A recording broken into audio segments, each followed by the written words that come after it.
I believed that there is one God and that God is Allah, and that I believed that Prophet Muhammad is the last prophet, may peace and blessings be upon him.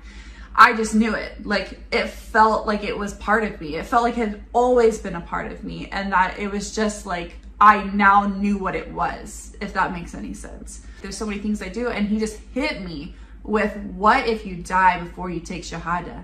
What if you believe it, but you die and you never took Shahada? And it hit me so hard, and it hit me, and I got this big lump in my throat, and I felt nauseous, and I just couldn't imagine if I died and I didn't take Shahada. I could not imagine it. And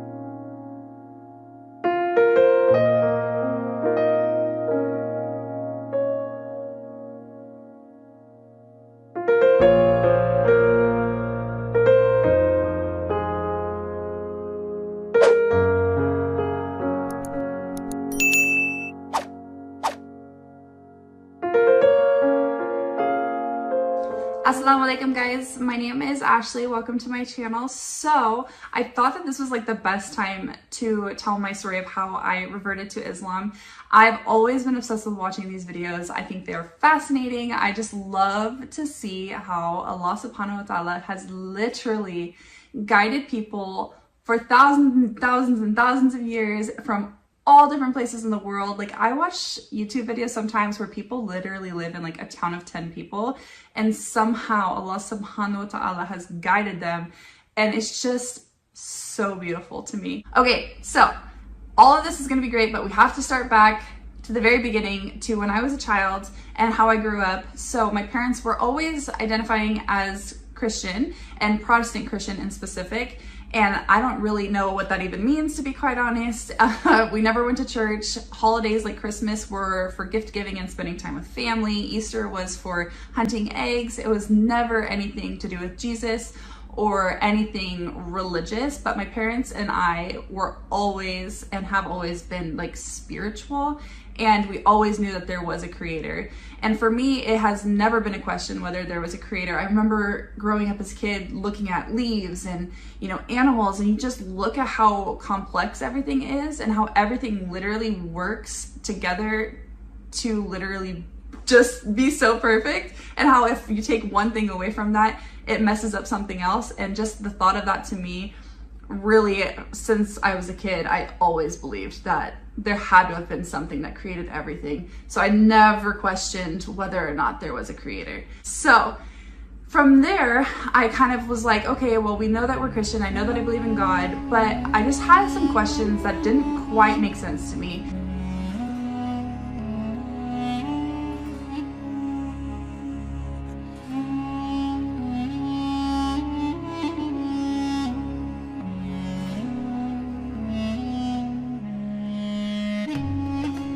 And this was probably around high school time that I started hanging out with a friend who became pretty Christian one summer, and she just started really reading her Bible, and then she got married, and then she really got into it. And I was kind of like, okay, let me ask her some questions. And then I've asked some other people over the time, and I just kind of was like, I don't really understand the Trinity. Can you explain that to me? And every single person that I ever asked to explain the Trinity to me could not explain it. And they would always say the same thing: it's complicated, even Christians have a hard time understanding it, and I'll do my best to explain it to you. And that to me just was like a huge red flag, because I'm like, if someone can't explain their religion to me and why they believe what they believe, and if they explain it to me and I still am just like, that doesn't make sense, or I really don't get that, that to me is like a huge red flag. Because to me, God is someone who would want you to come to him. You know, God is someone who invites you and who guides you, and it shouldn't be complicated. And I don't believe that Allah subhanahu wa ta'ala would make it complicated to come to him. And so I just had like a huge issue with that. I was like, the Trinity just doesn't make sense to me. I don't get how 3 equals 1. Like, please just help me out with some more information. So I didn't give up on Christianity. But at this point, I was kind of like, this just doesn't feel like something that I believe in. But honestly, I didn't really know any religion. I was still in high school. We never had any like classes on religion or anything like that. So I was just kind of like, I'm just like not there. And I kind of started leaning towards just like spirituality and just how I connected with earth and how I connected with people and how like my mood was and just things like that. That to me became kind of my religion, if you will. Like I just based things off of that, and I knew that I shouldn't kill and all of those fundamentals, right? And I knew I shouldn't steal, and I knew I shouldn't be mean to people or hurt people or whatever it is.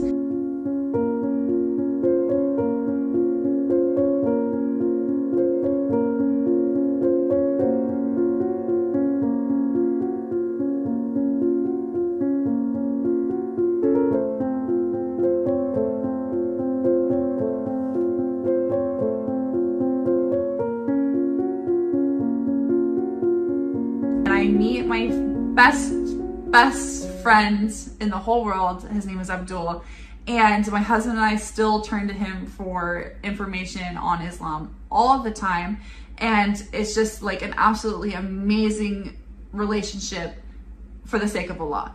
And I meet him, I meet his brother, and I meet his two roommates who are all from Saudi Arabia. They're all Muslim, and they are more so almost perfect, the example that you need for Islam and what a Muslim should be. And they're very, very knowledgeable. And alhamdulillah, I met them because beautiful people. So I start talking to Abdul about Islam, and I start getting arrogant one day, and we're sitting in the living room, and I'm being arrogant. I'm asking all of these questions, like trying to almost disprove Islam and trying to just, I knew that I wasn't defending Christianity, but I knew that that wasn't something I wanted. I just knew I was not a Christian, but I just was like trying to disprove it, because if I'm going to believe in it, I'm going to ask you all of the questions that I need answered. And if you can't answer them, I'm obviously not going to become part of your religion. It's just not going to happen. And so every single question I asked, there was an answer. And it wasn't just there's an answer to give you an answer. It's an answer that makes total and complete sense. And I was like, wow, this is incredible. Like, I just can't even believe that you have all of the answers in your religion.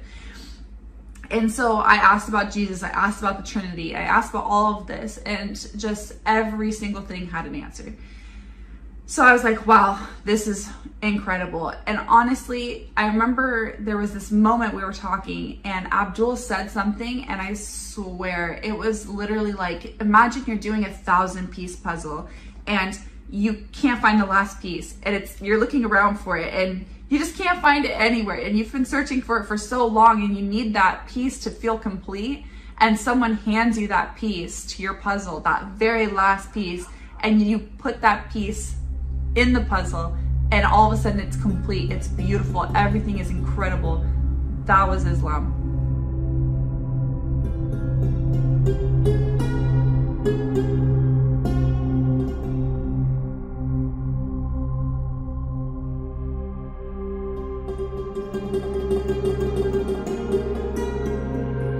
Literally, there was no question in my heart that that was what I was going to believe in, that I believed that there is one God, and that God is Allah, and that I believed that Prophet Muhammad is the last prophet, may peace and blessings be upon him. I just knew it. Like, it felt like it was part of me. It felt like it had always been a part of me, and that it was just like, I now knew what it was, if that makes any sense. So I'm the kind of person, and probably this is Shaitan whispering to me, but I was like, well, I need to learn everything about this religion. I need to be perfect. Like, now that I believe it, I need to be perfect, and I can't take my shahada until I'm literally like perfect at prayer, until I know every single aspect, all of the stories of the prophets, all of everything about this religion, the holidays, everything. I was like, there's no way that I'm going to take shahada until I literally learn all of this, because in the back of my mind, I was like, well, what if I find something that I don't believe in? But there was no question that Islam was the religion for me. And so I am speaking to Abdul one day, and I'm just like, I just don't feel like I can accept it yet. I still need to learn stuff. Like, there's so many things I do. And he just hit me with, what if you die before you take shahada? What if you believe it, but you die and you never took shahada? And it hit me so hard, and it hit me, and I got this big lump in my throat, and I felt nauseous, and I just couldn't imagine if I died and I didn't take shahada. I could not imagine it. And literally the next week we went to Juma prayer. We told the imam that I wanted to take my shahada, and it actually worked out that I had two friends who also wanted to take shahada, which I don't speak to them anymore. I don't know why. But they took shahada with me. So it was 3 sisters that all took it together on December 14th of 2014. So I have been Muslim almost 7 years now.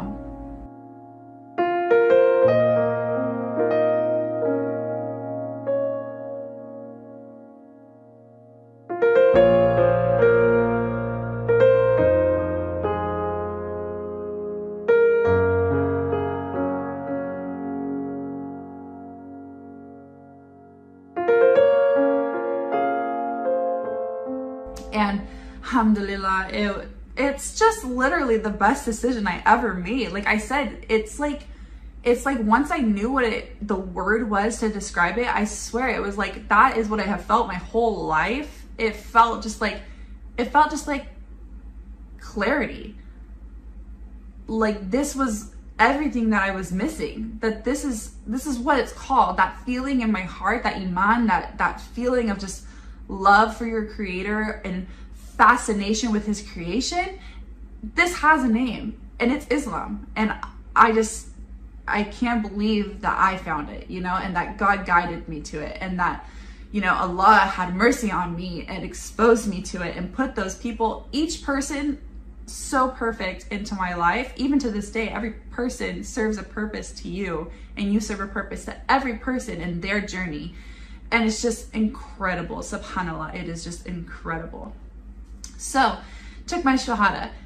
Everything's fine. I'm so excited. I'm crying. The sisters are hugging me and everyone's shouting takbir, and it's just amazing. And then it's just like a reality of like, wow, I've just accepted an entire religion. And honestly, I know a lot of reverts feel this, but you have that and then you just kind of like maybe don't have the community, or you maybe don't have the people. And that's kind of what happened to me. So I still had Abdul, but they were graduating. And so they were going to go back home to Saudi Arabia, and I didn't know a single Muslim.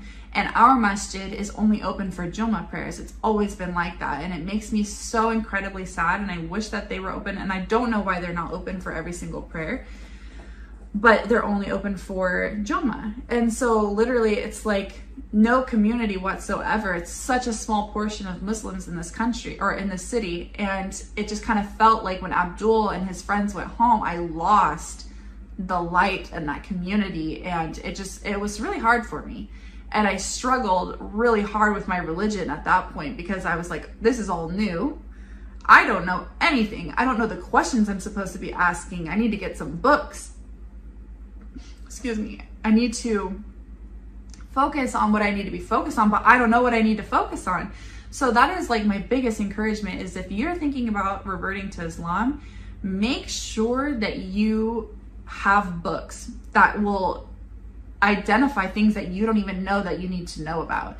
And if you can, really immerse yourself in a mosque that you have next to you, or resources that you have. And the biggest help that I have had since becoming Muslim is Yaqeen Institute and Imam Omar Suleiman.